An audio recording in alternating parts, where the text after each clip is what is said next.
প্রতি 4 বছর পর পর লিপ ইয়ার বা অধিবর্ষ হয় আসলে।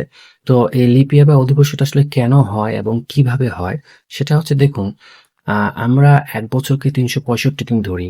তার মানে পৃথিবী গোটা সূর্যকে ঘুরে আসতে 365 দিন লাগে, এটা আমরা ধরি।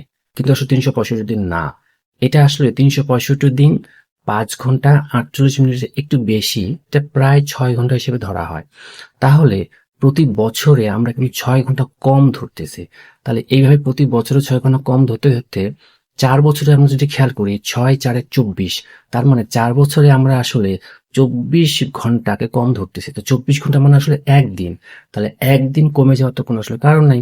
তো ঠিক সেই কারণে একদিনকে আমরা একটা মাসের সঙ্গে যোগ করে দিয়ে সেই দিনটাকে আমরা আসলে ব্যালেন্স করে নিই, তখন হয়ে যায়, ঠিক হয়ে যায় এটা। তাহলে এখন এরপরে যেটা আমরা করা হয়, এই দিনটাকে আসলে ফেব্রুয়ারি মাসের সঙ্গে যুক্ত করে দেওয়া হয়।